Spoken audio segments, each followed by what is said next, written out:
Yes,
समाधीचे सुख सांगाव वाळुनी ऐसाया कीर्तनी ब्रह्मरस उडती गडे चढते सेवना गळे भक्ती भाग्य बळे निर्भवता उपदोचने सदेह चित्ताशी मुक्तीच्या विदाशी हरिदासांच्या तुका म्हणे मन पावनी विश्रांती तुका म्हणे मन पावनी विश्रांती त्रिविध सती तापक्षणी समाधीचे सुख सांगाव वारुणी ऐसाया कीर्तनी ब्रह्मरस पांडुरंगांगरं प्रधान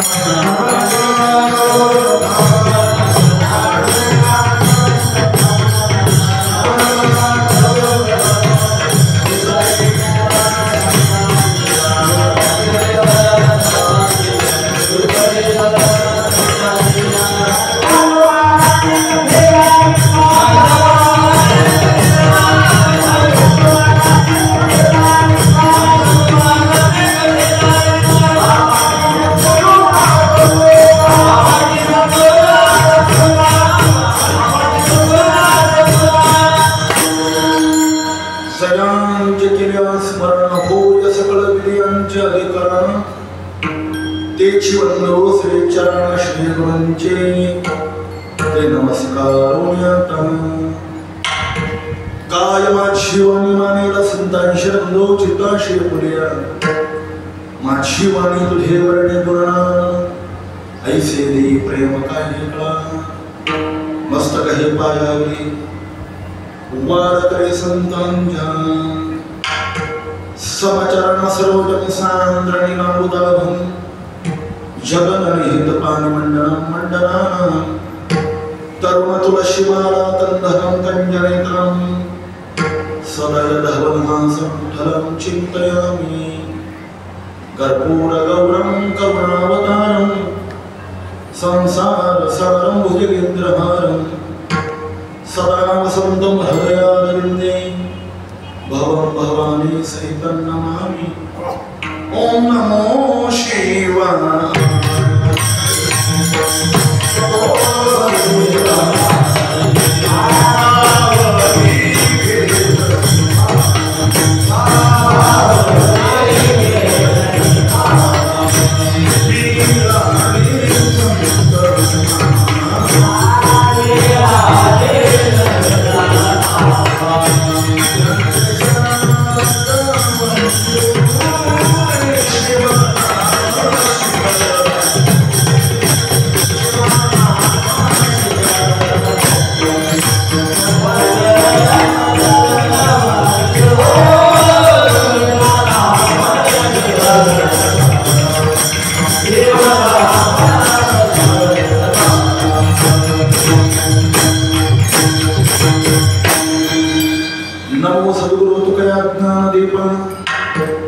नमो सद्गुरु सच्चिदानंद रूप, नमो सद्गुरु भक्त कल्याण मूर्ती, नमो सद्गुरु भास्करा पूर्ण कीर्ती, नमो ज्ञानेश्वरा, नमो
सोपेवर नामा सांगितले संकीर्तन ताळदंडी हाते घेऊन नाचा, समाधीचे सुख सांडाव वाढवणे ऐसा या कीर्तनी ब्रह्मरस, सकल संत कंठभूषण अनंत कृपा मूर्ती भगवत पूज्यपाद, विश्वोद्धारक विश्वकल्याण मूर्ती विश्ववंदनीय जगद्गुरु श्री तुकोबाराय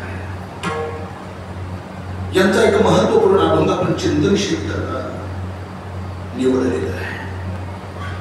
अनंत पुढं महाजनाय अकारण कारण करुणा वरुणालय अखिल गुण निधान रुक्मिणी प्राण संयमन जगदाधार,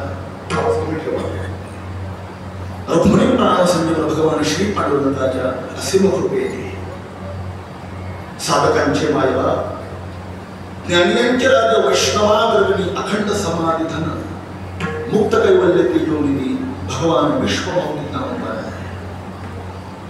प्रतिष्ठान निवासी शांतीव्रत श्रीनाथ महाराज जगद्गुरु श्री तुकोबाराय आदि संतांच्या कृपा शिवाराने आपणा सर्व उपस्थित संत महंत भाविक सज्जन माता भगिनी वारकरी संप्रदायातील कालक्रम करणारे टाळकरी वृंद, गायनाचार्य प्रबंधाचार्य आणि आपण देव श्रोतो वर्ग सर्वांच्या प्रमाणे पावन उपस्थितीमध्ये समर्थ महाविद्यालयाने खेळा आणि ही गोशाळा पवित्र अशा गोशाळेमध्ये परमपूज्य प्रतापस्मरणीय गुरुवर्य सोनवणे गुरुजी कुंभाचारी त्यांच्या अमृत जीवनाचा हा अमृत महोत्सव आहे. अंतर्गत फिरती संकष्टी चतुर्थीची वारी, श्री क्षेत्र पंढरपूर पैठण पायवारी, श्री क्षेत्र आळंदीची पायवारी आणि त्या तपपूर्तीच्या निमित्ताने हा गुरुपूजन सोहळा आणि अखंड हरिनाम भक्ती महोत्सव संपन्न होतो आहे. या ठिकाणी जगद्गुरु श्री तुकोबारांना सदैव वैकुंठाला जाऊन त्रिशतकोत्तर अमृत महोत्सव म्हणजे 375 वर्षे पूर्ण होत आहे झाली आणि त्या त्रिशतकोत्तर अमृत महोत्सवाच्या निमित्ताने महाराजांच्या जीवनाची जीवनगाथा, त्यांचं चरित्र आपण वारकरी संप्रदायातील एका अधिकार संपन्न महापुरुषांच्या मुखातून श्रवण करत आहात. स्वानंद सुखनिवासी गुरुनाम गुरु सद्गुरु जोग महाराजांच्या वारकरी शिक्षक संस्थेतल्या अनेक गुरुजनांची ज्यांच्यावर झालेली अनुग्रह कृपा, परभणी जिल्ह्याचं वैभव, श्री संत मोतीराम महाराज, माधवराव महाराज, सोपन काका महाराज, अनेक माधव मामा अशा अनेक महापुरुषांच्या कृपा छत्राखाली ज्यांच्या जीवनातली शुद्ध आणि साधना अवस्था अशा एका महापुरुषांच्या ऋषितुल्य महापुरुषाच्या मुखातून माझे गुरुबंधू ज्येष्ठ श्रेष्ठ प्रभाकर नाना झोरकर यांच्या मुखातून आपण जगद्गुरु तुकोबार यांच्या जीवनाची जीवनगाथा श्रवण करत आहोत. ज्ञानेश्वर महंत स्वप्नचे हरपले अपरपे पावे तै संता ते पाहता वसावे म्हणून येवान हवे ऐकावे ती सदा. आज माझं सौभाग्य गुरुजींच्या अमृत महोत्सवाच्या निमित्ताने मला या ठिकाणी उपस्थित राहता आलं. एक ऋषी तुल्य दिला पूज्य महाराजांनी सांगितलं, विद्यार्थ्यांना शारीरिक शिक्षणाचा काळ आपला शिकवण्यामध्ये घालवला, सेवानिवृत्त झालं जीवन आणि उर्वरित राहिलेलं आयुष्याचा थेंब आणि रक्ताचा थेंब ज्ञानोबरायांच्या जगद्गुरु तुकोबरायांच्या संत वाङ्मयाचा प्रचार आणि प्रसार कोणत्याही मोबदल्याची अपेक्षा न करताना स्वखर्चाने ज्यांनी सेवा करण्याचं ब्रीद स्वीकारलं आणि आज तागायत पूर्ण करत आहे, अशा एका महापुरुषाच्या चरणाला हृदयपूर्वक नमस्कार करतो आणि संकल्पित वेळी जो महाराजांच्या अनुकंपेने आपण काही चिंतन करण्याचा प्रयत्न करतो.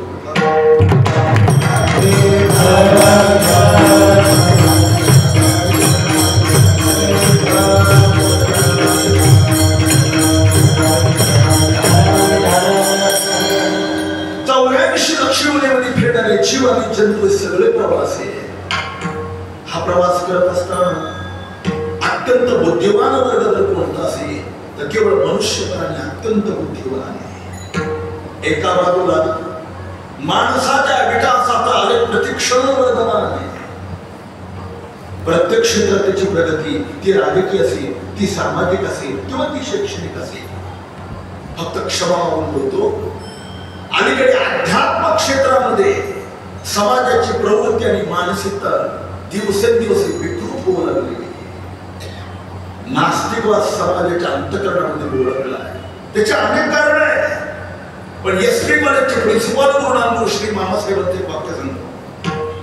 मामा म्हणायचे, ज्या दिवशी पाश्चात्य संस्कृतीचं अनुकरण करणारी लोक भारत देशामध्ये जन्माला आली आणि हिंदू पवित्र संस्कृतीला ते स्वीकारून देऊ लागली, तेव्हापासून या देशामध्ये आणि या महाराष्ट्रामध्ये नास्तिकवाद बोलला आहे. किती नास्तिकवाद! साधक संजीवनी श्री गुरु ठरवा सांगायचे, देवाने दिलेल्याच तोंडाने माणसं देव नाही म्हणतात, यापेक्षा जगात दुसरा नास्तिकवाद कोणता आहे? पण ज्ञानोबराय बोलतात, ज्ञानेश्वर महाराज स्वतंत्र सिद्धांत आहे. ज्ञानोबराय सांगतात, जगाच्या पाठीवर एकही मनुष्य नास्तिक नाही, असं ज्ञानेश्वर महाराजांचं आपलं स्वतंत्र मत आहे. देखे मनुष्य जगत सकल स्वभावताची बलनशील झाले असे केवळ माझ्या ठाई. कदाचित पुरोगामित्वाचा मूर्खापान लोक स्वतःला जरी नास्तिक म्हणत असतील ना, तर त्याचं मन सांगतं, वेड्या, ज्या तोंडाने तू स्वतःला नास्तिक म्हणून घेतो आणि देव नाकारतो, ते तोंड सुद्धा तुला देवाने दिले. मामांनी सुंदर एक प्रसंग सांगितला होता, तो गुरुजनांच्या मुखातून मी ऐकला आहे. एसपी कॉलेजचा मी विद्यार्थी, ते एसपीचे गुरु मामासाहेब प्राचार्य होते. आता मे महिन्यामध्ये एसपी कॉलेजला वसंत उत्सव भरतो. जगातले अनेक विद्वान वरिष्ठ माणसं तिथे येतात. 90 मिनिटाचा विषय त्यांना दिला जातो आणि 90 मिनिटावरच्या विषयावर त्यांनी संभाषण करायचं. मामाने एक जर्मनीचा फिलॉसॉफर बोलवलेला होता आणि त्याला विषय दिला होता, जगात देव आहे की नाही. तोही वक्ता तसा सहस्त्रेश होता.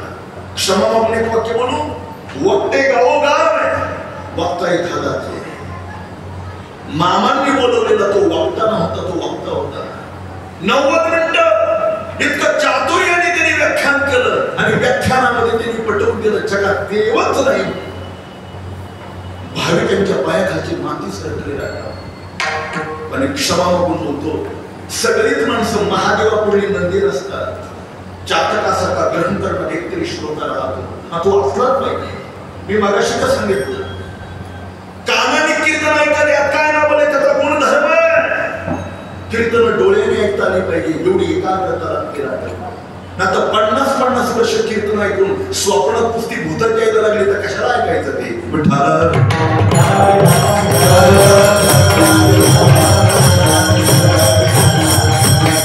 श्रवणाच्या विषयी श्रवण हा भक्ती तत्वज्ञानाचा पाया आहे. ज्याचं श्रवणच योग्य नाही, त्याच्या भक्तीमध्ये प्रवेश होऊ शकत नाही. तर यावत हवी केली ज्ञानोबांना वारंवार हा अवदान शब्द श्रोत्यात पुढे मांडावा लागला. समोर बसलेले सामान्य वारकरी होता, अगदी सामान्य. तो उठला, तो आता मानवला घाबरला नाही. त्या व्याख्यात्याच्या समोर आला, त्याने हात जोडले सांगितलं, सर 90 मिनिटं मी तुमचं संभाषण ऐकलंय आणि आज मला कळलं जगात देव नाही म्हणून. पण माझा प्रश्न असा आहे, तुम्ही इतकं 90 मिनिटं सुंदर बोलला, ते कशी काय बोलला? त्यावेळेला त्या व्याख्यात्याने उत्तर दिलं, बाबा ही देखील देवाचीच कृपा आहे म्हणून बोललो. ऐका, देव आहे की नाही याच्यावर चर्चा करत बसत आपला वेळ घालवू नका. पूर्व दिशेच्या राहुणे, अरे भगवान सूर्यनारायण पूर्व दिशेला उगवला ना, त्याला या कादेवाच्या प्रकाशाची आवश्यकता नाही.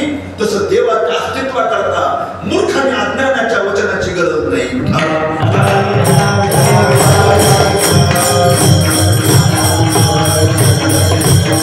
ज्ञानोबांच्या ससंवेद या पदावरचं भाष्य पहा तुम्ही, आचार्याने दिलेलं. तेवढा वेळ आपल्याकडे नाही, तो ससंवेद आहे. मग पहिला प्रश्न आहे, देव जर आहे तो सर्व व्यापक आहे, तर आमच्या दृष्टीला तर तो काय येत नाही. त्याच्या श्रीचरणावर आम्ही आमचं मस्तक टेकावं असं सवर का उभा राहत नाही. आमच्या हाताने त्यांनी नैवेद्य खावा नामदेवरायांसारखा असा तो दृष्टीगोचर का होत नाही.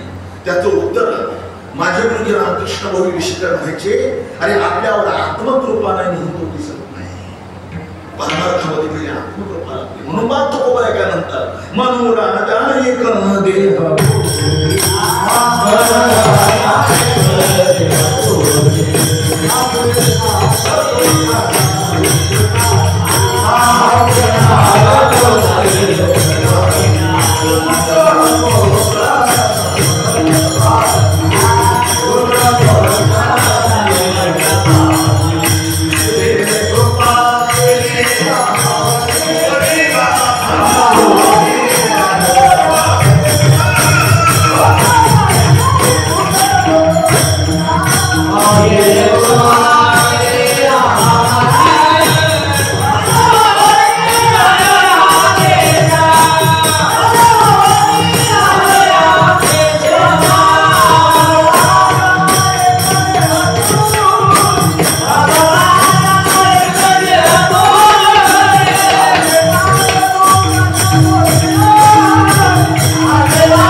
संसार दुःखाची पाशी शरण घेल संताशी भाव पायाशी मागलं त्या आत्मकृपा लागते. वैकुंठवासी गुरुदेव भोलेबाबांचं वाक्य सांगू. भोलेबा म्हणायचे, मंदिरामध्ये पुजारी 24 तास देवाची पूजा करतो, पण शरीराने त्याचं मन नुसतं दक्षिणेकडेच राहतं. मंदिरात जरी गेला तरी काय फायदा होईल त्याचा? विठाला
वैशाख महिन्यात रखरख ऊन होतं बघा. पैठणला रस्ता दुरुस्तीचं काम चालू होतं. खडी फोडणारी माणसं हातोड्याने खडी फोडत होती, कमरेला लंगोटी होती, सगळं अंग उन्हाने डबडबून गेलेलं होतं. नाथ महाराज माध्यान्ह संधी करता गंगेवर निघाले आणि मान झुकल्यानंतर त्या खडी फोडणाऱ्यांची परिस्थिती पाहिली. क्षमा मागून बोलतो बरं, साधूचा अंतकरण आईपेक्षा मऊ आहे. आई प्रेम करते आपल्याच मुलावर, जावं ते सुद्धा नाही. तुकाराम महाराज दृष्टांत देतात, देशी गाईचं वासरू देशी गाईचं दर्शित नाही बरं. देशी गाईचं वासरू मेल्यानंतर ती पाहणा घालायची बंद करते. मग शहाणा शेतकरी काय करतो? त्या वासराचा चमडा काढतो, त्याच्यामध्ये भुसा भरतो, तो शिवतो, त्याला बोत म्हणतात. बोत आकुल्याचा बोत चाकी. त्या देशी गाईच्या पुढे मेलेल्या वासराचा, तिच्या मेलेल्या वासराचा चमडा आणून ठेवा, ती चाटत्या की पाना घालते, पण मारी बारक ही करंट्या. दुसऱ्या गाईचं जिवंत वासरू जरी तिच्या पुढे आणून ठेवलं ना, तिला जमत नाही. तिथं मेलेलं वासरू तिला प्राणापेक्षा प्रिय. पण समग्र भूतमात्रावर निर्मुक्त प्रमाणे प्रेम करणारी जगातली एकमेव जात ती म्हणजे साधूची जात आहे.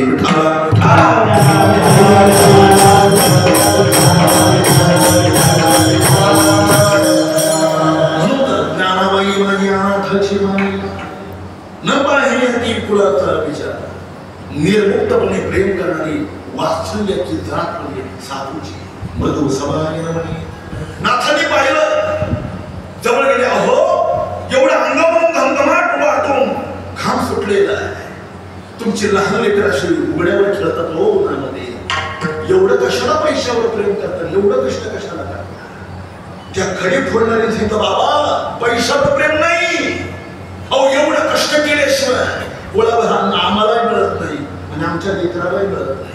मालकीची घर नाही, कोणाच्या पडीत जमिनीमध्ये कापडाचं पाळ टाकतो आणि तिथेच राहतो, पण एवढं कष्ट केल्याशिवाय पोटाला अन्नच मिळत नाही. नाथ जहागीरदारच होते महाराज, या माझ्याकडे खायची भत्ते व्यवस्था पाहिजे, या जे पाहिजे ते, जितकं पाहिजे तितकं, आणि जितक्या दिवस पाहिजे तितकं चिंता करू नका या. पण ती टोळी हुशार होती महाराज. हो ना, पोटच्या मुलाला कोणी फुकटचं तांबे भर पाणी देत नाही. घरी या म्हणतात, खाऊ पिऊ घालतो म्हणतात, पण काम काय सांगणार ते तर सांगा. नाथांना वाटलं लोक प्रामाणिक दिसतात, असं फुकट ती 1,500 घेणारी ती लोक नव्हती. ती जात आता जन्माला आली. विठाला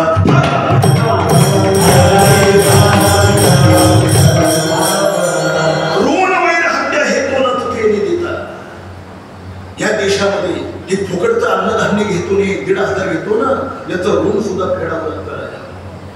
घाम गाळून खायचं शिकवलंय. छत्रपती शिवाजी महाराजांचा बॉम्बेवर फोटो आहे. खा, सरकारला तंबी द्या, आमच्या मालाला हमी भाव द्या, ती उसाबाईटी द्या, आमच्या तरुणांच्या हाताला काम द्या. हे फुकटचं अन्नधान्य आणि 1,500 देऊन आमच्यावर ऋण करू नका आणि फेडायला भागीदार बनवू नका. कितीच्या विरोधात वागणे. स्वामी विवेकानंद सांगतात, जो मनुष्य आपल्या पोटाला लागते एवढं दिवसभर अन्न किंवा काम करत नाही ना, तो देवाच्या दर्शनाच्या सुद्धा योग्यतेचा नाही.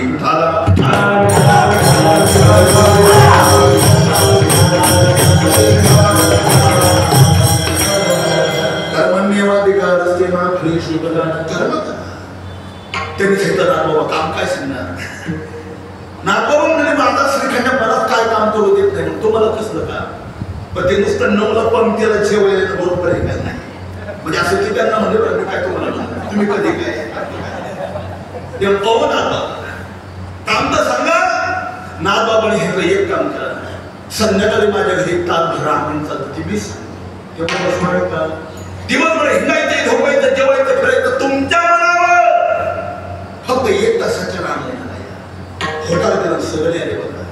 पहिल्या दिवसाचं रामायण ऐकलं, दुसऱ्या दिवसाचं रामायण ऐकलं, तिसऱ्या दिवसाचं रामायण संपल्यावर होती अशी टोळीच उठली, अशी कोपऱ्याला गेली आणि त्यांच्या चर्चा करू लागली. इथं नको का, लय आणि ठणकायला लागली, ती खडी फोडलेलंच बरं. काय करायचं? नाथांगडाने नागबाबा भर उन्हामध्ये दिवसभर खडी फोडलेली चांगली, पण तुमच्या 1 तासाची बुद्धी नको का? कारण ते कपाळ जाते नाम नाही वाचे. देव म्हणजे काय, जाण्याचा भाजीपाला आहे का? कोई बीच दो छेछे आणा.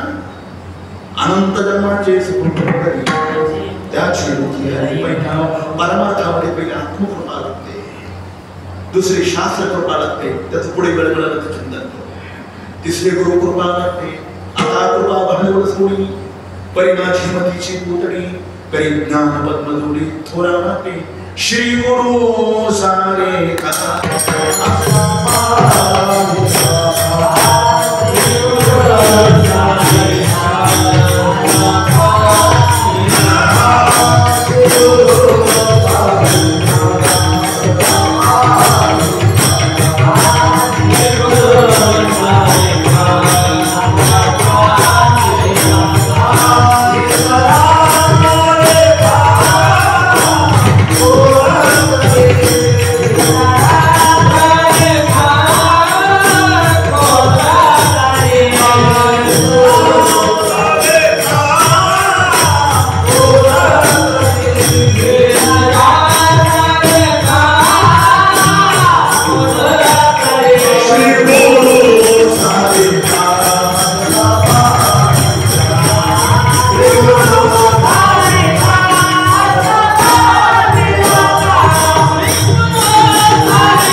गुरुकृपेनंतर भगवत कृपा होत असते. जगद्गुरु तुकोबळे आत्मकृपा संपन्न आणि गुरुकृपा संपन्न महासाधू विद्यमान, पण अजून भगवंतांनी मात्र त्यांच्यावर कृपा केलेली नाही. महाराजांचं जीवन भगवंताच्या दर्शनाकरता असं व्याकुळ झालेलं आहे. पुसावची जीवाटी जे जे भेटी तयाचे देव कृपा करील मत काय लाग राखी. महाराज देवाला विनंती करता, पांडुरंगा तुमच्या दर्शनाविना जर हा देह पडला तर पडून जाईल तरी विठ्ठल उच्चारे काय होईल माझा, तुम्ही दर्शन द्या. आता जर तुम्ही मला दर्शन दिलं नाही ना तर माझ्या हृदयातला प्राण कधी शरीराच्या बाहेर पडेल मी सांगू शकत नाही. प्राण रे गोपाई पुढे श्रीमुख नयनी न देखता व्याकुळ झालेली जगद्गुरु तुकोबा आहे. कशा करता देवाच्या दर्शनाची आवश्यकता आहे. ज्याला आत्यंतिक समाधान म्हणतात ते देवाच्या कृपेशिवाय होऊ शकत नाही. तत्प्रसादात पराम शांती स्थानं प्राप्ती शाश्वतम. हे पूर्णत्वाचं समाधान आहे. हे पैशाने विकत घेता येत नाही राजा. क्षमा मागून बोलू, पैशाने वस्तू विकत घेता येतात पण समाधान विकत घेता येत नाही. ऐका, पैशाने समाधान विकत घेता असताना तर शिर्डीला साईनाथाच्या दरवाजाजवळ श्रीमंत पण भिकारी लोकांची लाईन लागली असती. की पैशाने श्रीमंत आहे पण समाधानाने भिकारी आहे.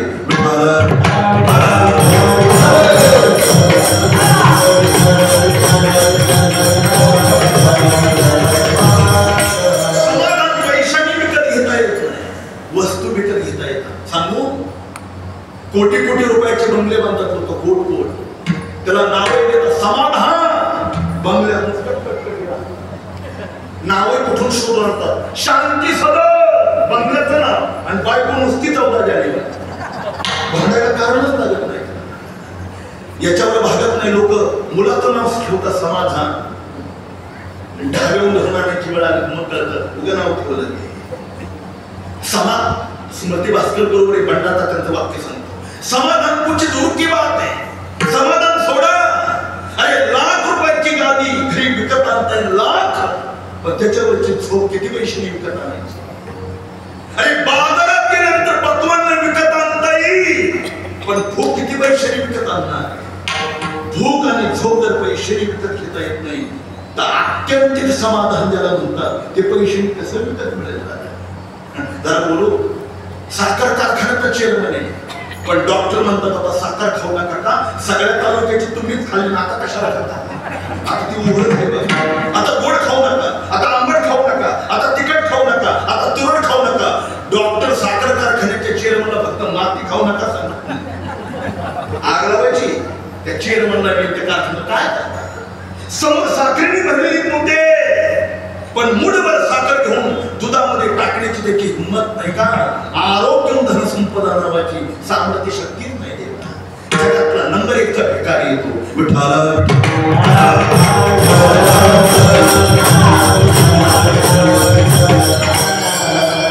आता सांगू नये त्या पीएसकडे इंग्रजी वाक्य बोलायची इच्छा नाही, पण आता त्याचा अर्थ सांगतो. I was happy though I was a poor man. या वाक्याचा अर्थ असा आहे, ते विवेकानंदांचं वाक्य. ते म्हणतात सुईच्या छिद्रातून अलीकडचा उंट पलीकडे जाईल, पण श्रीमंत आणि समाधान एका ठिकाणी नांदत. मग कशा देऊन समाधान? ते मी सदाची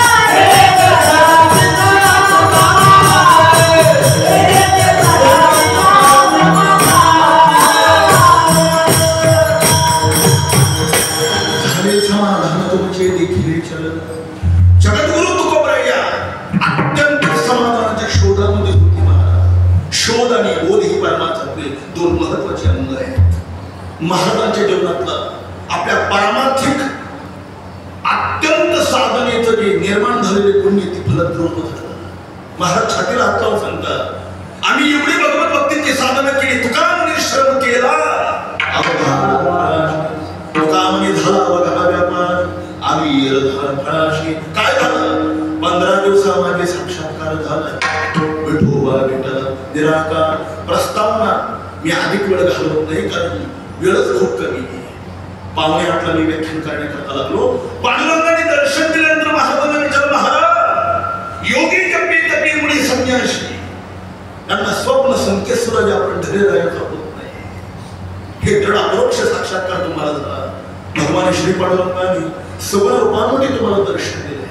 तुमच्या जीवनातली जी इच्छा आहे, तुमच्या जीवनातली जी अपेक्षा आहे, ज्याला आत्यंतिक समाधान जे म्हणतात, ते तुम्हाला प्राप्त झालं. याच्याकरता तुम्ही काय साधना केली आणि कोणाच्या मार्गदर्शनाने केली, त्याचं उत्तर महाराज अभंगाच्या पहिल्या चरणात सांगतात. सोपे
आम्हाला संतांनी सांगितलं. 2 गोष्टी मनाने कधी करायच्या नाही बघा. आजारी पडल्यानंतर मनाने औषध घ्यायचं नाही, नाहीतर वैकुंठ 4च बोटावर हात. आणि परमार्थाला निघालेल्या साधकाने मनाने परमार्थ करायचं नाही. लोक वारी करतात, अन्नदान करतात, पंक्ती घालतात, माळ हा मनाची माळ आहे. गोलेबा म्हणायचे मूर्ख आहे तो मनाची माळ म्हणतात. आणि जिथे अर्जुनाची समस्या आहे, चंचल महिमा कृष्ण प्रमाधिवरवदनं तस्याहं निग्रहं मन्ये वायुरिव सुष्फुरं. मन अत्यंत चंचल आहे. म्हणून संतांची संगती मनोमार्गगती आकावा श्रीपती नीच पंथी परमार्थाचे मार्गदर्शन करणारे दोघे जण एक भगवान जसे संत आहे. वाट दावी करी धरोणीय तो या दाखविला वाटा जया पाहिजे त्या निटा कृपावंत मोठा बहु येतो कळवळा. मग तुकोबराने देवाचा निर्देश न करताना संतांचा का निर्देश केला? त्याचं महत्वाचं वाक्य सांगतो. देव मार्गदर्शन करतो पण त्याची खोड आहे तो सोप्यात अवघड करतो आणि संत आईच्या वृत्तीचे ते अवघडात सोपं करतात.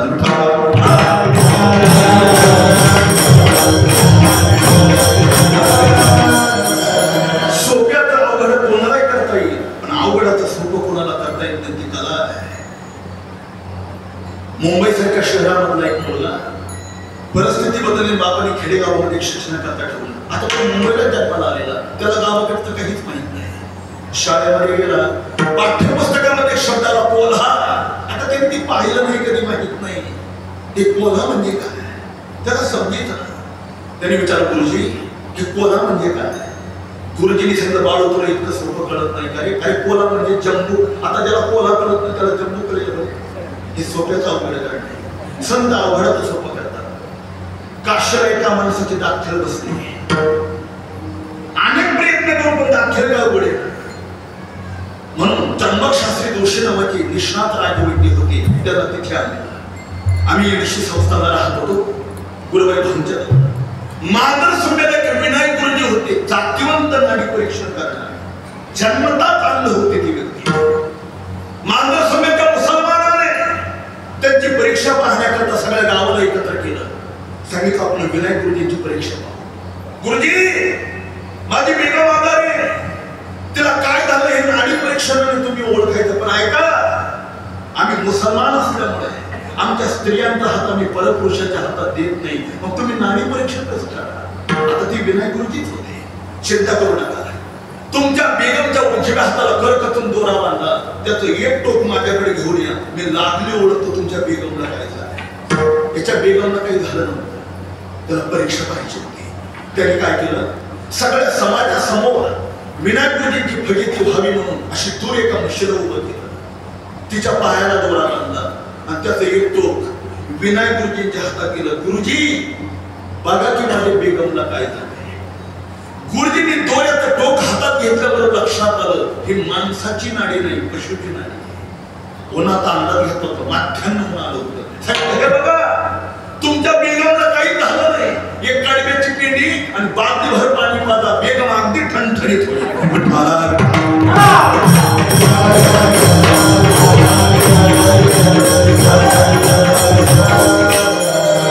तसं दात खेळत असलेल्या माणसाला त्र्यंबकशास्त्री जोशींच्या समोर आलं. सांगितलं त्र्यंबक गुरुजी सकाळपासून डॉक्टर अनेक ठिकाणी उपचार केले पण यांची दात खेळत उघडी ना. आम्ही तुमच्याकडे आणलं. त्यांनी पाहिलं का रे याच्या पोटात औषध देऊन दाखल उघडवू का औषध दाखवून उघडवू. लोकांना नवीन म्हणणं का कुतूहल पाहावंसं वाटतं. ते पोटात औषध देऊ नका मग दाखवून काम झालं असं. खिशातला पिकलेला चिंतेचा आकडा काढला आणि ज्याची दाखल बसली होती त्याच्या पुढे धरला. 2 मिनिटात दाताला आतून पाणी सुटलं. दाखल उघडली. हे अवघडाचं सोपं करणे. ज्ञानोबा बोलतात नमो विषदरोध विदग्धा विद्यारविंद प्रणेता पराप्रमय प्रमादा विलासिया.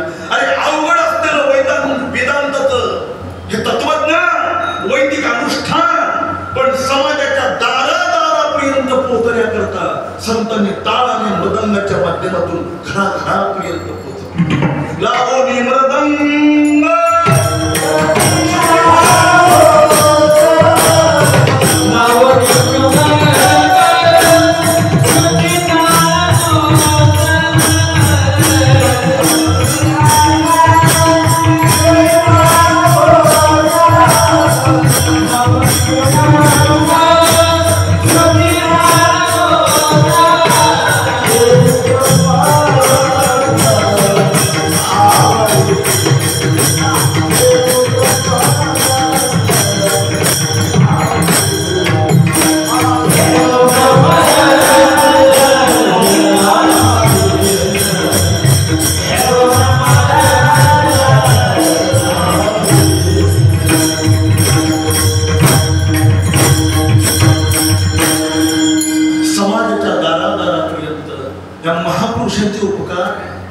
का अवघड असलेलं तत्वज्ञान पण सोपं करून सांगितलं.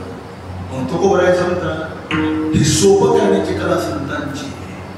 पण मध्ये एक शब्द घातला, नुसतं सोपं करून सांगितलं नाही, वरमाने सांगितलं. वर्म कशाला म्हणतात? अवघडाचं सोपं करण्याची युक्ती आणि कलामध्ये त्याच्यामध्ये त्याचं नाव वर्म. देशी गायचं जर खिलार खोंड असेल ना 5-7 महिन्याचं, त्या अगोदरच चोपलं राहतं, त्याला भुशा पेंड घास मका खाऊ घाला तर असा उन्मा देतो आणि उन्मान आलेलं थोडंसं घर बालकाला शिन दाखवते की नाही. खाऊ घातलेलाच परिणाम, त्याचंच नाव पहिले नाही का जेवण तयार. बैलाचं वर्म फक्त शेतकऱ्याला माहिती. काय वर्म आहे? बैलाचं नाक करतोय देवा. नाकात व्यसन घातले की कसली बैल हातात येतात. ज्याला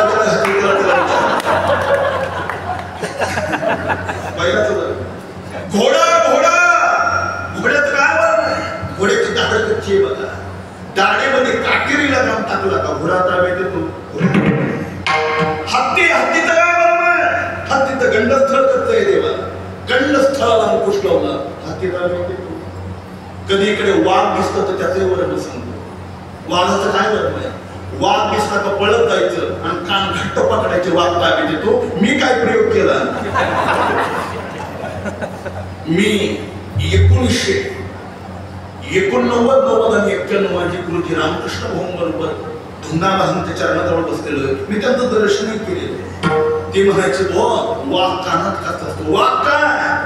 वाघासारखी माणसं कानात कच्चे राहतात आणि स्वतःचा प्रपंच उद्ध्वस्त करतात. म्हणून ग्रस्त माणसाचा कान चांगला लागतो.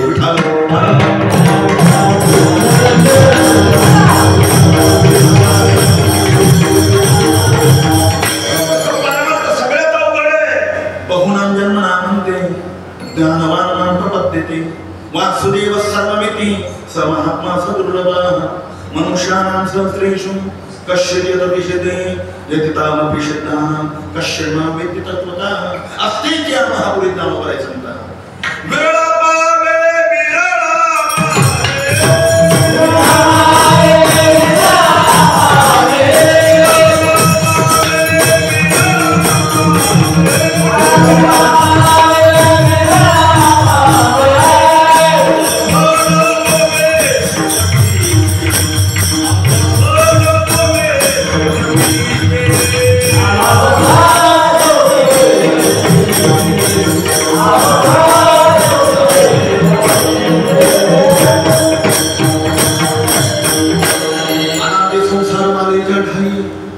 नित्य विषय सेविले पाई ढसावले चित्ताचे ठाई वारंवार देई सेविता. छोटासा प्रसंग सांगतो. राजा धर्माने राजस्व यज्ञ करण्याचा मनामध्ये विचार केला. यज्ञ असेल, अनुष्ठान असेल, मूर्ती प्राण प्रतिष्ठापना असेल, काही सांकेतिक खुणा लागतात. धर्मराज भगवान श्रीकृष्णांकडे गेले. भगवान मला राजस्व यज्ञ संपन्न करायचं, याच्याकरता काही मार्गदर्शन करा. धर्मराजाने सांगितले ही घंटा घेऊन मंडपाला. ही घंटा आपोआप वाजवू लागली की यज्ञ बंद कर, आलेल्या अतिथी महापुरुषांना महाप्रसादाचं आयोजन कर, सगळं पुण्य तुला मिळेल. राजा धर्माने घंटा घेतली, मंडपाला बांधली. 2 दिवस झाले, 4 दिवस झाले, 6 दिवस झाले, 8 दिवस झाले, घंटा 7 दिवसाचा नाम सप्ताह करायचा. नाकी न येतात महाराज. क्षमा मागून बोलू गाढवाला सुद्धा कोकळा शिकवून आला. त्याशिवाय अशी मोठी मोठी कार्य घडत नाही. हात यज्ञ करायचा आणि 8 दिवस झाले घंटा बांधून ठेवली तरी वाद्याने काय करावं. पुन्हा गेले भगवंताकडे. कृष्णा तुम्ही सांगितल्याप्रमाणे घंटा यज्ञ मंडपाला बांधले, पण 8 दिवस झाले वाद्य करा. भगवान अंतर्मुख झाले. एक सांगू, हृदयामध्ये असं एक पठार आहे. तिथपर्यंत पोहोचल्यानंतर स्वतःच्या काय पण जगातल्या समग्र समस्येची उत्तर माणसाला आठवत करतात. पण तिथपर्यंत जाण्याची योग्यता लागते. अंतर्मुख झालेच्या आपल्याला वैशिष्ट्य पुत्रहीन शिमे राज्यम सर्व दुःखाय कल्पते.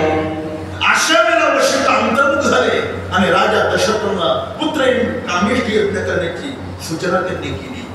हे उत्तर हृदयात सापडतात. कुठे शोधायला जाण्याची गरज नाही, पण तिथपर्यंत त्या पातळीपर्यंत त्या पठारापर्यंत जाण्याची साधकाला योग्यता लागते. आणि त्याकरता अंतर्मुख होऊन साधना करायला तो भगवान आहे. धर्म तुझा प्रतिबंध आहे म्हणून या गोष्टी घडत नाही. एक काम कर, यमुनी त्या पैलतीला एक साधू आले. ज्या गोष्टी स्वतःच्या साधनेने घडत नाही त्या साधूच्या आशीर्वादाने घडतात. आशीर्वादामध्ये मोठी ताकद आहे. जा त्यांना निमंत्रण दे. यज्ञ मंडपामध्ये आल्यानंतर त्यांनी पात्रावर नुसतं भाताचं शीतलीकरण केलं तरी सगळं पुण्य तुला मिळेल. त्यांच्याकडे जा. धर्मराज गेली. सकाळची वेळ आहे. सूर्य स्नान करत बसलेले साधू आहे. राजा धर्माने नमस्कार केला. महाराज, मी समग्र भारत देशाचा राजा धर्म माझ्या हस्तिनापूर नगरीमध्ये मी राजसूयज्ञ स्थापन केला. आमची इच्छा आहे तुम्ही यावं. साधूचा स्वभाव असा असतो, विरक्त शिकरण दिलं अंगी आणि राव आम्हा लेखाची की आमची वैकुंठवाशी प्रमुख नथुसिंग बाबा एक प्रसंग सांगायचे. कोल्हापूरला शाहू राजे झाले राजे. त्या दिवशी त्यांच्या डोक्यावर छत्र धरलं आणि त्यांनी स्वानंद सुकणेवाशी गुरुनाम सद्गुरु जोग महाराजांना त्या दिवशी कीर्तनाचा आमंत्रण दिलं. आता शाहू राजे असल्यामुळे बसायला गादी, टेकायला टाक्या, शेजारी लोड अशी व्यवस्था केलेली होती. आणि शाहू महाराज आले तशी त्या गादीवर बसले. जोग महाराजांच्या खांद्यावर विणा होता. त्यांनी तार छेदली पण रामकृष्ण हे भजन सुरू केलं नाही. जसं इथल्या बसण्याने बरोबर 7:15 चालू केलं ना, नाहीतर मग इतक्या वेळ थांबवलं नाही. जोग महाराजांनी चालू केलं नाही. 5 मिनिटं झाली, 10 मिनिटं झाली, 15 मिनिटं झाली. शाहूंनी विचारलं, महाराज 9:15 झाले, तुमच्या खांद्यावर विणा, मग कीर्तनाला का प्रारंभ करत नाही? त्यावेळेला विष्णुबुवा दोघांनी सांगितलं, शाहू तू राजाशी वारकरी संप्रदायाच्या कीर्तन प्रणालीमध्ये श्रोतांनी वक्त्याचं एक आसन असावं लागतं. इथे अज्ञानी नाही, श्रीमंत गरीब नाही, इथे कोणी लहान आणि मोठा नाही. जोपर्यंत तुमच्या हाताने तुम्ही गादी काढणार नाही, विष्णुबुवा जो कीर्तन करणार नाही असं म्हटल्यानंतर शाहू महाराजांनी आपल्या हाताने गादी बाजूला केली. सामान्य श्रोत्यांसाठी समोर बसले तेव्हा जोग महाराजांनी कीर्तन सुरुवात केली. याला वारकरी संप्रदायात विशिष्ट म्हणतात.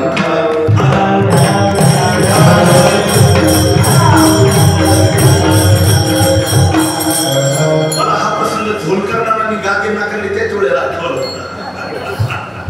आपकी मन की बात मने पहचाने विठाला.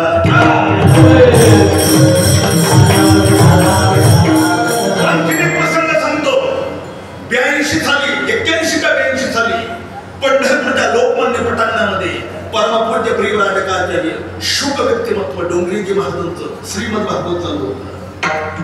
त्या काळातल्या भारत देशातल्या पंतप्रधान इंदिरा गांधी डोंगरीजी महाराजांचं नाव ऐकून त्यांच्या दर्शनाकरता आले. चंद्रभागेच्या वाळवंटामध्ये हेलिकॉप्टर उतरलं. साधूच्या दर्शनाला मोठा फुलाचा हार आणि शाल घेऊन निघाला. काय आश्चर्य बघा, देशाच्या पंतप्रधान इंदिरा गांधी ज्या वेळेला दर्शनाला आल्या ना डोंगरीजी महाराजांच्या, त्यांनी मान वर करून त्यांच्या तोंडाकडे सुद्धा पाहिलं नाही. याला वारकरी संप्रदाय म्हणतात. आता आपण या बसा खाली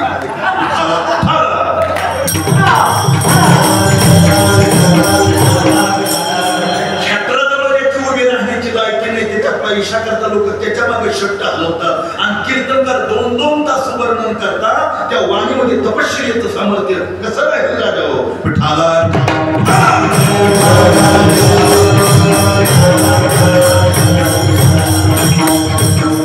त्या साधू म्हणले, राजा वाहणारी यमुना नदी मला पाणी पिण्याकरता देते. वृक्षवल्ली सुरे वनचरे ही झाडं मला फळं खाण्याकरता देतात. देवाने माझी सगळी व्यवस्था केली तर तुझ्या यज्ञमंडपामध्ये येण्याचं काय करणे? मी येणार नाही. राजा धर्म घाबरला. गुरुदेव तुमच्या करता येऊ नका, माझ्या करता या. असं मी आल्यानंतर काय देशील? त्या राजा धर्माला वाटलं असं पाकिट मोठं केलं तर कीर्तन कुठूनही कुठं उड्या मारतात. नसलेली आजी गेलेली मारतात महाराज. नसलेली आता न बोललेलं बरं. पाप फार दिवस राहत नाही बरं, त्याला तोंड पडतं राजा. ती पाप आहे, लक्षात ठेवाय. विठाला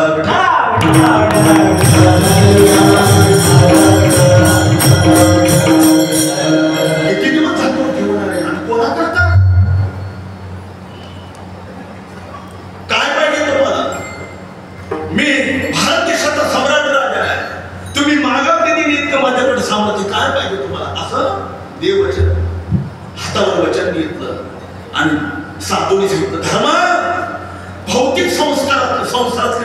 नको ऐक, मी तुझ्या यज्ञनगरीला यावं जर तुझी इच्छा असेल ना, 100 यज्ञाचं पुण्य मला आता देऊन टाक, मी आता तुझ्या नगरीला येतो.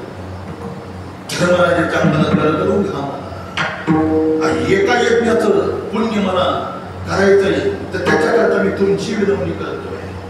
100 यज्ञाचं पुण्य आहे कोणाकडे नाही होत. आता खाली मान घातले निघून गेला.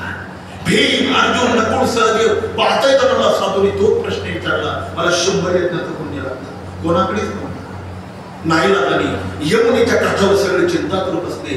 आणि ही आई साहेब द्रौपदी मातेने पाहिलं, अरे तिकडे तिकडे मंत्राचा कल्लोळ आहे. आपल्या हस्तिनापूर नगरीमध्ये पकवानाची पात्र उठतात. जगभरातले साधू इथे आले आणि आपले पाचपती चिंता करू. कशाची चिंता? द्रौपदी माता धर्मराजांकडे नमस्कार केला. का हो, एवढा मंत्राचा कल्लोळ आणि तिकडे तिकडे आनंदी आनंद असताना तुम्ही कशाची चिंता करताय? पाच आणि एका कोपऱ्याला येऊन बसले, तुम्ही चिंता तुले, चिंता तरी कशाची? द्रौपदी, ही यज्ञमंडपातली घंटा वाजविण्याकरता यमुनेच्या पलीकडे आलेल्या साधूला इथे बोलवावं लागते. ही देवानी मला आज्ञा दिली. आणि त्या साधूला 100 यज्ञाचं पुण्य लागतंय. माझ्याजवळ पुण्याच नाही, तर आणावं कसं? मी त्या चिंतेत असं मला परवानगी द्या, तुमच्या पायाच्या पुण्याने मी त्यांना घेऊन येते.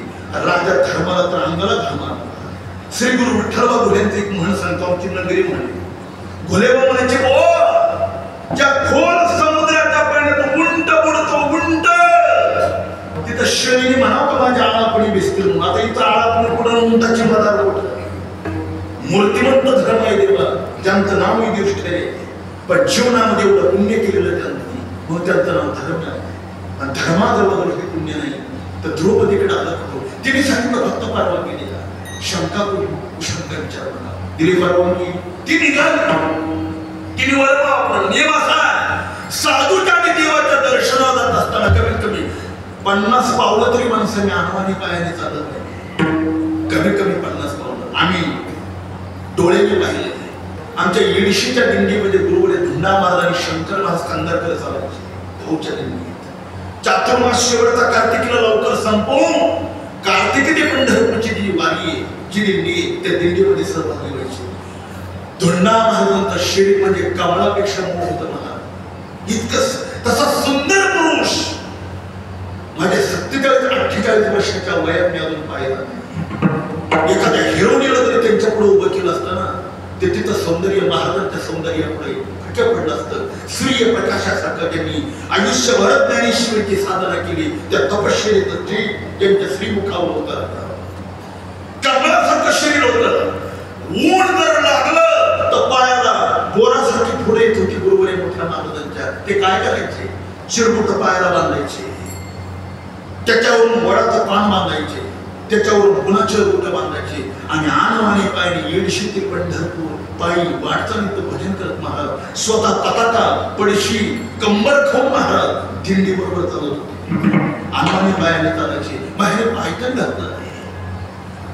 सर्वसामान्य समाजाला भगवत साक्षात्कारापर्यंत जाण्याची सगळ्यात उत्तम आणि सोपी जर साधना कोणती असेल तर तिथं वारी. वारी साम्राज्य साधना आहे. वारीसारखी जगात साधना नाही. फक्त दिंड्या सोडून जर हॉटेलला चहा प्यायला नाही गेला त्यालाच हे गडे. ज्याचे पापाची कळप कळते पुढे त्यांनी हा विचार करायचा नाही.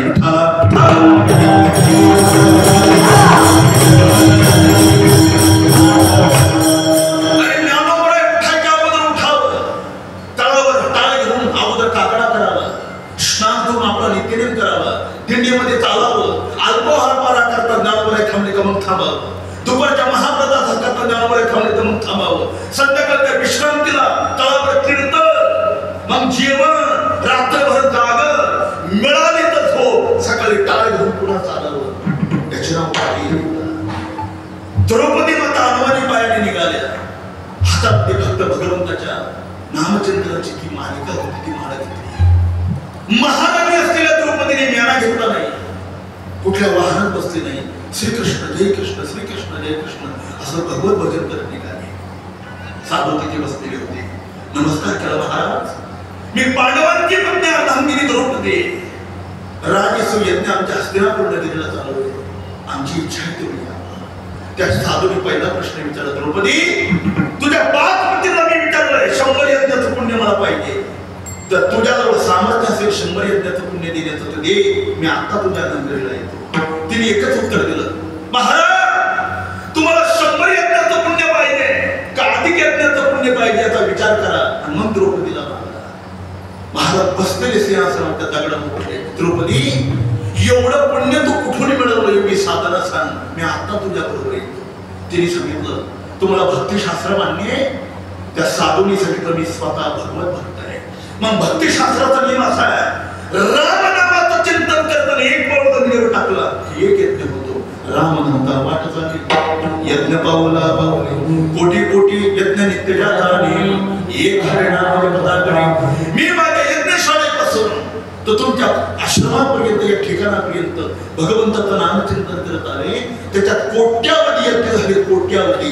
त्या कोट्यावधी यज्ञातून 100 यज्ञाचं पुण्य काढून घ्या, माझ्या बरोबर चला.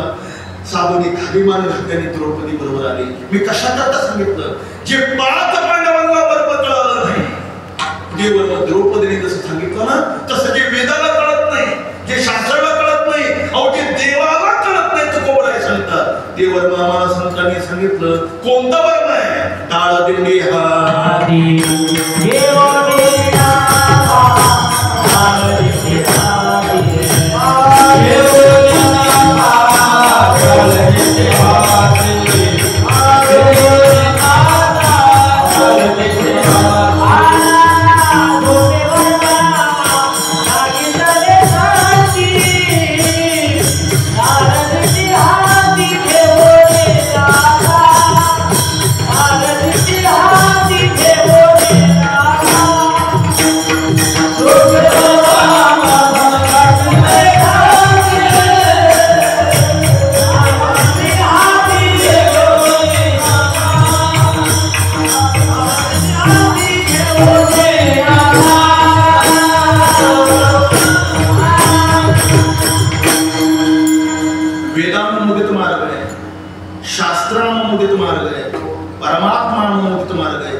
संतांनी सांगितलं. वेदाची भाषा समाधी भाषा आहे. सर्वसामान्य माणसाला समाधी भाषा अवलोकन होत नाही. भाषेचे 3 प्रकार आहेत. समाधी भाषा वेगळी, शास्त्रीय भाषा वेगळी आणि लोकभाषा वेगळी. तोंडाशी न पडे, बोला बोला शिकन घडे, या युक्ती बरोबर त्राय झाली. शास्त्राची भाषा कळत नाही. पूर्व मीमांसिकेचं मत वेगळं तर उत्तर मीमांसिकेचं मत वेगळं, न्यायाचं देवाविषयीचं मत वेगळं तर सांख्यांचं मत वेगळं, सगळ्यांचे योगाचं मत वेगळं तर वैशेषिकाचं मत वेगळं, प्रत्येकाची मत वेगळी. देवाची भाषा जी गीता अर्जुनाला कळाली नाही. ज्या वेळेला भगवंताने हे हृदयचे ती हृदय घातले, हृदया हृदय एक झाले, त्यावेळेला अर्जुनाची भाषा आहे मग नष्टो मग स्मृतीला प्रसादन मजा. त्या अगोदर जसं वैकुंठवासी मामासाहेब म्हणायचे, तानसेन सारख्या सुंदर गवयाचं गायन आहे पण ऐकायला कानसेन लागतो. बैरम भटाचं काम नाही.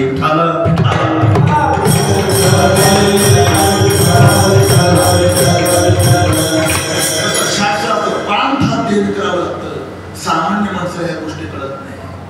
देवाची भाषा सुद्धा कळत नाही. म्हणून तर तोचे अवतार धरी अलंकापुरी, ज्ञानाबाई सुंदरी तालाबया आणि मग ज्ञानोबरायने प्रकट हुई बोलली. अशा संतांनी सांगितलेल्या मार्गामध्ये सगळ्यात सोपी साधना जर कोणती असेल तर टाळ दिंडी हाती घेऊन येणार. टाळ घ्या, खांद्यावर विना घ्या, पताका घ्या आणि भगवत भजन अत्यंत आनंदाने नाचून करा. क्षमा मागून बोलतो नाना, इतकी वाईट आणि विचित्र परिस्थिती झाली.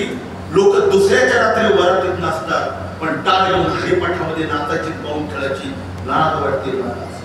पुरुष जाऊ द्या, अरे या देशामध्ये हिंदू तर रक्त आहे नारीच्या शरीरामध्ये.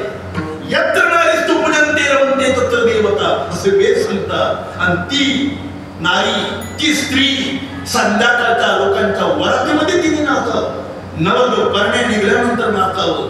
इतकी भ्रष्ट समाजाची विचारसरणी झाली. केवढा वाईट परिणाम आहे. नाचायचंय ना, 1 तासाचा हरिपाठ घ्यायच्या ऐवजी 2-2 तासाचा घ्या, 2.5 तासाचा हरिपाठ घ्या आणि गळ्यामध्ये टाळ घालून इथे पांडुरंगाच्या समोर पाऊल खेळून तो हरिपाठ म्हणा. ते नाचणं तुमची भक्ती होईल बघा. विठ्ठल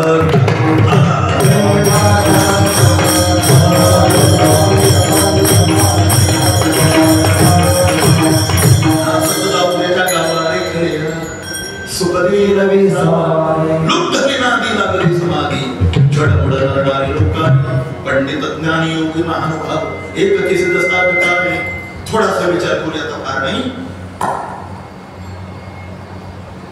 ध्वनी शक्तीमध्ये एक रजोगुण निर्माण करण्याची ताकद आहे, एक तमोगुण निर्माण करण्याची ताकद आहे आणि एक सत्वगुण निर्माण करण्याची ताकद आहे. म्हणून तुंतुनाने ती ढोलकी कधी ऐकूच नाही.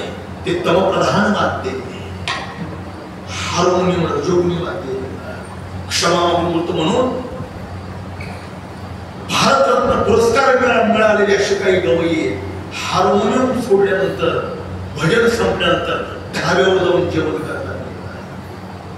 एकादशीच्या दिवशी कांद्याचे भजे करतात. काय आगावे कशा भजनाला? त्याचं कारण आहे ते रजोगुणी जीवन आहे. परमार्थाकरता सात्विक जीवन लागतं. त्याच्याकरता लावणी मृदंग हे सात्विक मानते. मृदंग त्याचं नावच पखावते. आकाशामध्ये ज्या वेळेला गरुड उड्डाण करतो ना, त्याच्या पंखामध्ये हवा शिरल्यानंतर ती जशी हवा फटफट वाजते, तसं धुमातून बाहेर पडणारा आवाज आहे पखावा. की पखावर हे त्याचं नाव आहे. मृदंगम ज्याचं खोड मातीचं आहे त्याला मृदंग म्हणतात. औरंगाबादमध्ये कृष्णा बापू आरगडे यांच्याकडे मातीचा मृदंग आहे. त्याच्या आजची किंमत 55,000 रुपये. महाराष्ट्रात फक्त पंढरपूरजवळ मंगळवेढ्याला त्याची बांधणी बांधली जाते. त्याला माधवबागेची पुढे हात जर टाकले तर 6 सेकंद आत बाहेर पडते राहतो. अशी ताकद आहे त्या मृदंगामध्ये. प्रसंग ऐकलाय छोटासा. जगप्रसिद्ध तालमी शंकरराव कापेगावकर मुंबईला मख्खनजी भैयांकडे मृदंग शिकायला होते. त्या मख्खनजी भैयांचे गुरु होऊन गेले कुदो सुंदर. ते मध्य प्रदेशामध्ये एका संस्थानिकाच्या दरबारामध्ये मृदंग वाजवण्याचं काम करत होते. जहागिरी दिली होती. जहागिरी आळंदीला या ज्ञानेश्वर महाराजांना पहाटे उठविण्याकरता सनई आणि चौघडा वाजवला जातो. त्याच्याकरता शितोळे सरकारने 100 एकर जमीन त्यांना दान दिली. आपल्याकडे लग्न प्रसंगामध्ये किती सुंदर सनई वाजवत आणि ते चौघडा होता. कोणाला लहर आली ते बंद केलं, तुटीची आणलं. ते वाजवल्यानंतर ज्याला हृदयाचे विकार माणसं मारायला लागले. चांगलं या देशात कधी आवडलं नाही देवा. चांगली माणसं आवडली नाही, चांगलं वाद्य आवडलं नाही, चांगलं खाद्य आवडलं नाही. विठाला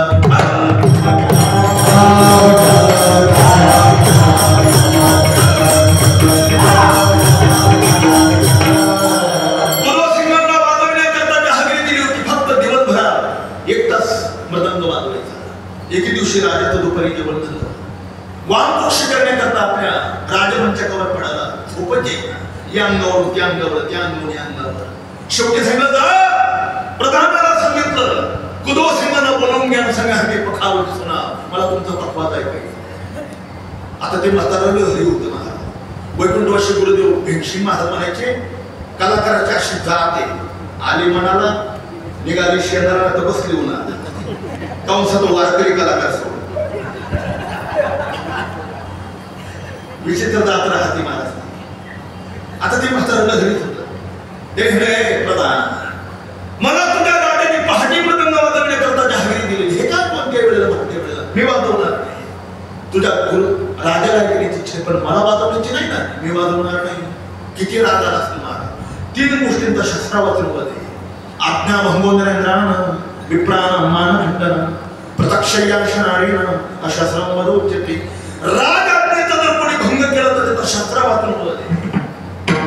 विद्वानाचा भर समेत कोणी अपमान करणं त्याचा शस्त्रावचन मध्ये. आणि लग्न झालेल्या मुलीला एका वर्षाच्या तिच्या मालकाने टाकून गेलं तिचा शस्त्रावचन मध्ये.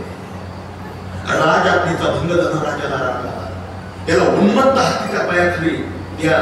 हा ह्या ज्ञानाने ह्या कलेने उन्मत्त झालेला आहे. वेळ ठरवली, सिंहासनावर राजा बसला, सगळा दरबार भरलेला होता. एका उन्मत्त हत्तीला दारू पाजली आणि त्या माहुताला सांगितलं, सोड तुझा हत्ती. कुदो सिंगाने सांगितलं, सरकार, भारत देशाचा नियम असा आहे, ज्याला मृत्यूदंड देते त्याची शेवटची इच्छा पूर्ण करावी लागते, ते शिवाय मृत्यूदंड देता येत नाही. मग राजाने विचारलं, काय तुझी इच्छा आहे? मी आता मरणार आहे. मरायच्या अगोदर मला फक्त एकदा मृदंग वाजवायची इच्छा झाली. तेवढा मृदंग आणून दिला. राजाने तो मृदंग आणून दिला. आपल्याला मृदंगाचं शास्त्र माहिती. मृदंगाचा शाईत म्हणजे स्वरात लावलं जातं, त्याच्या खालच्या ढुंगला होता आणि वाजवत असताना शाईत आणि धुमाचं वजन सारखं लागतं. ज्या पखावरी वादकाला हे ज्ञान नाही, ते धुमडे वाजवत नाही, बडवतात नाही, फोडूनच टाकतात. ते जवळची चमची ते त्या करतात राहतात. वारे मृदंग्या, एका चेतना 6 धुमडे पुढे वारे वारे वा अशी विडी हळदर वाजवायला रोज मृदंग वाजवावा. सप्ताहाचे पाकिटात मृदंगाची शाही करतात टाकायची. असं नाही, वाजवत शाहीत आणि धुमाचं वजन सारखं. मृदंग आणून दिला त्या कुदो सिंगांना. टाळ्या बाया लावला. पखवाजामध्ये जे अनेक बोल आहे त्याच्या अनेक जे ताल आहे त्याच्या गजी धंपा नावाचा ताल आहे. ज्या तालाचे अक्षर हत्तीच्या कातड्याप्रमाणे जाड आहे आणि तालाचं वजन हत्तीच्या चालण्याप्रमाणे संत आहे. कुदो सिंग गजधंपा नावाचा ताल वाजवत होते आणि इशारा करत होते, सोडा तुमच्या उन्मत्त हत्तीला. ज्या वेळेला मागलेला हत्ती माहुतानी सोडला आणि तो मुसमुस करत मद्यपान करणारा हत्ती मुसंडी मारून येऊ लागला, त्यावेळेला कुदो सिंगाने आपल्या तपश्चर्येच्या मृदंगाच्या जोगावर असा गजधंपा नावाचा ताल वाजवला. त्या तालाची अक्षर, त्या तालाचं वजन आणि त्या मृदंगावर केलेली आपल्या साधनेची तपश्चर्या फळाला आली. मृदंगाच्या शाही पुढातून बाहेर पडणारी बोल आहे तो उन्मत्त हत्तीच्या हृदयावर परिणाम करू लागले. इतका परिणाम केला की उन्मत्त हत्ती पण शांत होता होता होता इतका शांत झाला. कुदो सिंगांच्या जवळ आला, मृदंगावर सोड ठेवली, दीड पाय वाकून त्याला नमस्कार केला आणि माग करीला हत्ती शांत होऊन बाहेर निघून गेला. तर राजाने तोंडात बोट घातलं, बापरे बाप, काय एका उन्मत्त हत्तीला शांत करण्याचं सामर्थ्य ज्याच्याकडे तुकोबराय सांगतात असा मृदंग आहे.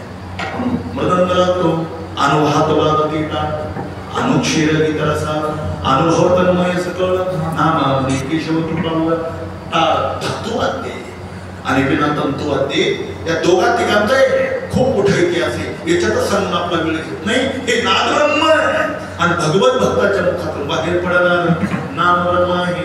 नादब्रह्म आणि नामब्रह्म एकत्र झाल्यानंतर काय होतं अवघाचं दुसरं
समाधीला सुख वळून टाकावं असं जगातलं नंबर 1 सुख म्हणजे भगवंताच्या भगवत भक्तीचं सुख आहे, त्याला प्रेम सुख म्हणतात.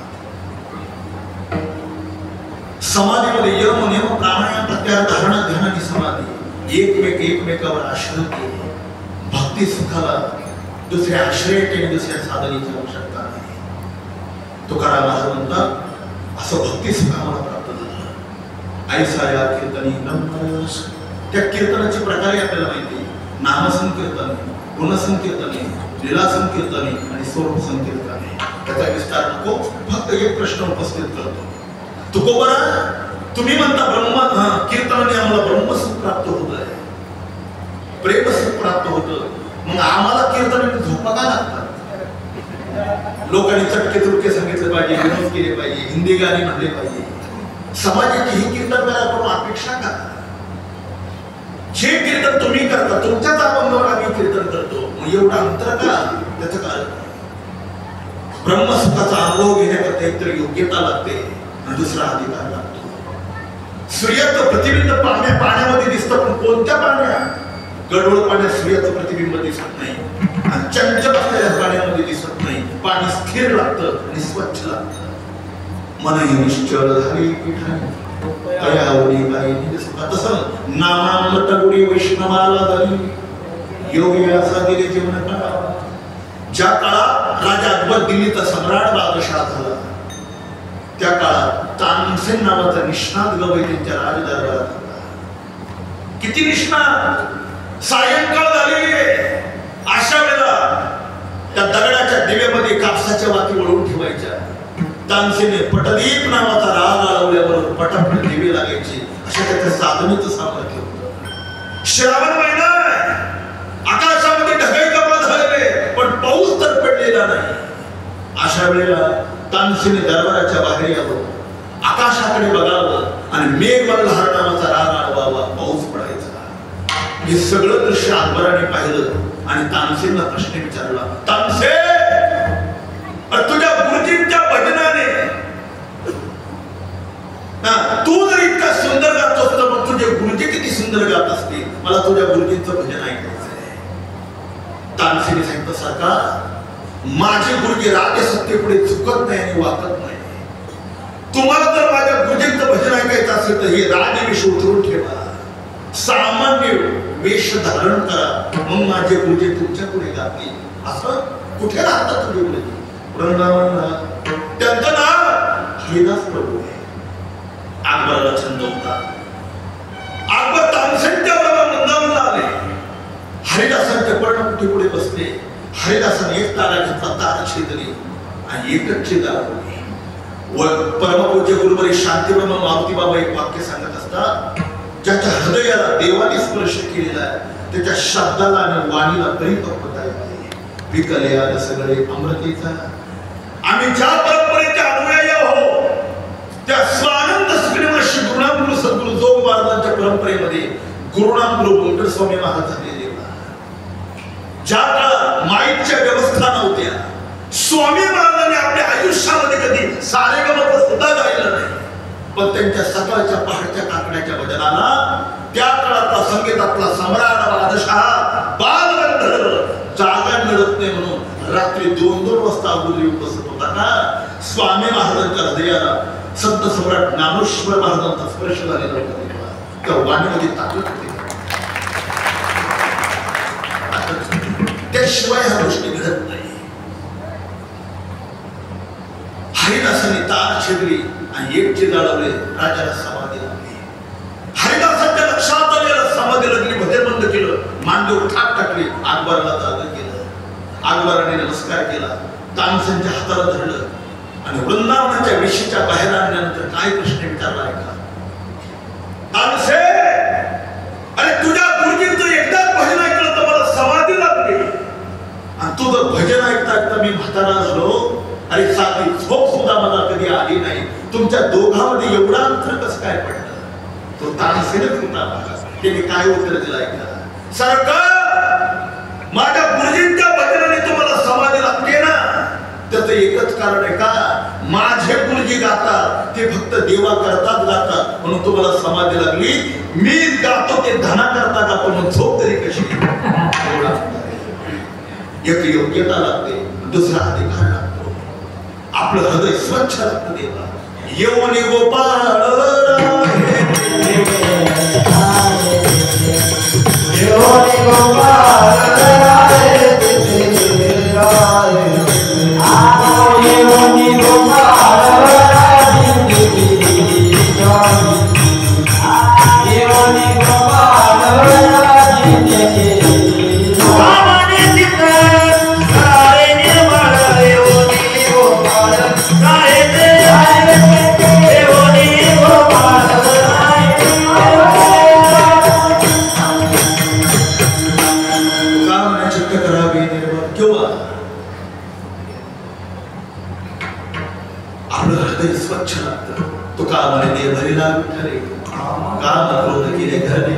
छोटासा प्रसंग सांगतो आणि थांबतो. अधिकार कसा लागतो. याच जालना जिल्ह्यामध्ये जाम समर्थ गावी श्री समर्थ रामदास स्वामींचा जन्म झाला. एकदा ते भिक्षाटना करता निघाले. जिच्या दरवाजापुढे गेले ती गृहिणी अत्यंत उदार आणि श्रीमंत होती. दोन वाक्य सांगू. श्रीमंत आणि रजोगुणी माणसं भरपूर आहे. श्रीमंत आणि तमोगुणी माणसं भरपूर आहेत माझ्यावर. पण श्रीमंत आणि सात्विक माणसं बोटावर मोजणे. ती माऊली श्रीमंत होती पण सात्विक होती. समर्थ आल्याबरोबर तिने भिक्षा कमंडूलामध्ये घातली आणि दर्शन घेतलं. समर्थने तिचा चेहरा पाहिला सांगितलं, अहो मी पहिल्यांदा तुमच्या अंगणामध्ये आलो भिक्षा मागण्याकरता आणि तुमचा चेहरा पाहिला मला प्रसन्न वाटलं. या भिक्षेच्या मोबदल्यामध्ये तुम्ही जे मागलं ते मी देईल तुम्हाला. मागा काय पाहिजे. घोले बाबा म्हणायचे देव आणि साधू प्रसन्न झाले तर मागणीची अक्कल लागते राजा. ज्याचं नशीब हेवळा खाली झोपले ते काही मागत राहत. मागण्याची अक्कल लागते आपल्याला. असं मागावं की संसारामध्ये पुन्हा भीक मागायची गरज नाही पडली.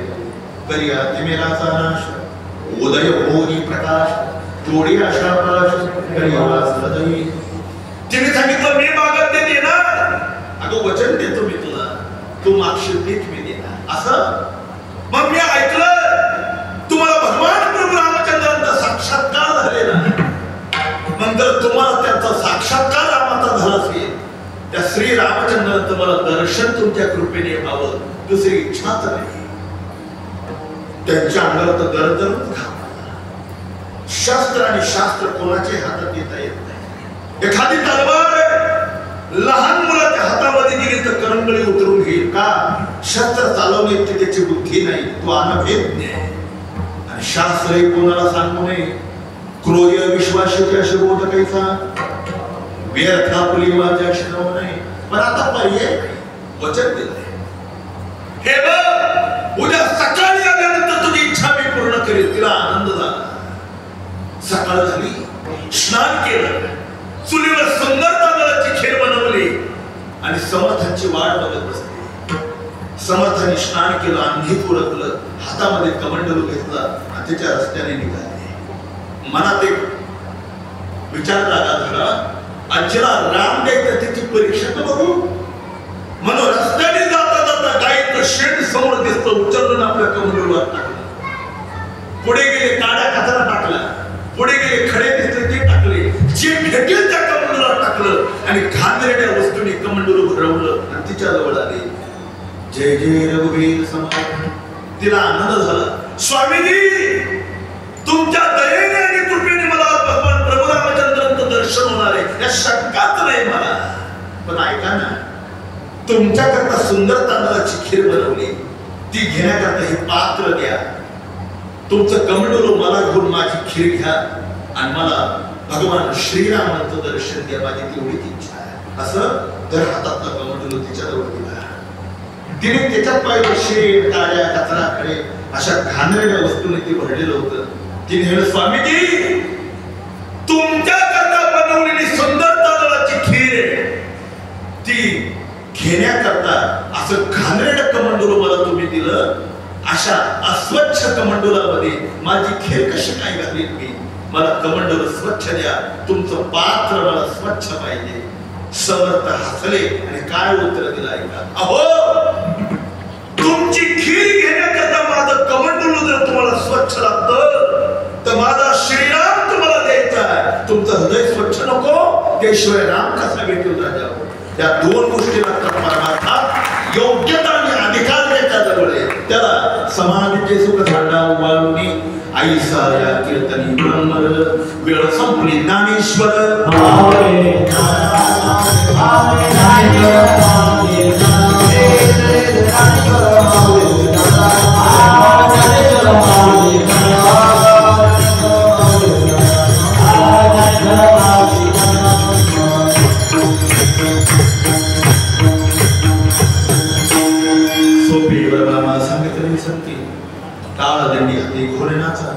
समाधीचे सुख सांडावू वाळून ऐसा या कीर्तनी ब्रह्मरस. पवित्र शाळा श्री क्षेत्र गोष्टीमध्ये अमृत जीवनाचा अमृत महोत्सव आणि तपपर्णीच्या निमित्ताने समापन्न झालेला हा देवदुर्लभ भक्ती महोत्सव. या महोत्सवात आज प्रथम दिवशी या सेवेचं सौभाग्य मला संयोजकांच्या वतीने महाराजांच्या द्वारे प्राप्त झालं. या सेवेकरता जगद्गुरु तुकाराम महाराजांचा अभंग आपल्या पुढे ठेवला. याच्यावर काही चिंतन करण्याचा जो अल्पसा प्रयत्न केला तो माझ्या स्वतःच्या बुद्धीचा नाही. स्वानंद सुप्रेमाशी गुरुनाम गुरु सद्गुरु जोग महाराजांच्या वारकरी शिक्षण संस्थेत 4 वर्षाचा अध्ययन करण्याचं मी भाग्य लाभलं. आले या कपाळा थोडी हो जे योग्य सैद्धांतिक तो श्री जोग महाराजांचा प्रसाद आहे. बोलण्याच्या उभ्यात एखादा राजाकडे वाक्य केलं असेल, आपण सिद्धांतही झाला असेल, तो माझ्या वाणीचा दोष आहे. मातृपितृ अंतकरणाने आपण मला क्षमा करा अशी सदभावना व्यतीत करतो. झालेली चिंतन शिवा अलंका पौर्णिमाशी साधकांची मालवा ज्ञानियांच्या राजे वैष्णवाग्रगणी अखंड समाधिधन वैष्णवाग्रगणी ज्ञानोबरा जगद्गुरु श्री तुकोबरा शांती ब्रह्मनाथ महाराज जनार्दन स्वामी भगवान पांडुरंगाची चरणी समर्पण करतो आणि पांडुरंगाला एवढीच प्रयत्न प्रार्थना करतो गुरुजींना अजून उदंड आयुष्य प्राप्त व्हावं. असे महापुरुष दुर्मिळ आहे राजा. आपल्याला माहिती ज्ञानोबरांना नाथ महाराजांची 350 वर्ष वाट बघावी लागली. 350 वर्ष. ज्ञानोबरांच्या नंतर 350 वर्षांनी नाथांचा अवतार झाला.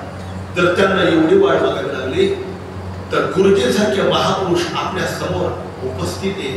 अशा महापुरुषांची आपल्याला किती काळ साधना करावी लागेल, किती वाट बघावी लागेल, तेव्हा हे असे महापुरुष आपल्या समोर दृष्टीला ज्यांच्या चरणावर मस्तक टेकवल्यानंतर प्रत्यक्षात शांतीवर नाथ महाराजांचं दर्शन व्हावं अशी पवित्र पावले त्यांची. अशा महापुरुषांची आपल्याला आवश्यकता आहे. महाराज वारकरी संप्रदायाला अशा महापुरुषांची गरज आहे. 3 सजावत देश को सती संतावर शूर 3 लगावत देश को कपटी काय करो. या देशाला एक देशभक्त आणि भगवत भक्तांची आवश्यकता आहे. अशा भगवत भक्तांना उदंड आयुष्य मिळावं आणि त्यांनी जशी संत सम्राट श्री ज्ञानोबरांची निष्काम अशा प्रकारची सेवा जे करत आहे आपल्या आयुष्याचा क्षणाक्षर रक्ताचा थेंब ना थेंब वारकरी संप्रदायाच्या तत्वज्ञानाचा प्रचार आणि प्रसार करण्याकरता त्यांनी खर्च केला. हजारो विद्यार्थी त्यांनी आपल्या स्वतःच्या तपश्चर्येच्या द्वारा आणि तयार केली. अशा महापुरुषांच्या चरणी कोटी कोटी अभिवादन करतो आणि झालेली चिंतन शिवा पुनश्च एकदा श्री ज्ञानोबरांच्या चरणी समर्पण करतो. तुझे केले तुमच्या समर्पण झालो उतराली पांडुरंगा शेवे माझी गवाधरा कृपा कर. शेवटी चाल म्हणायची विठ्ठल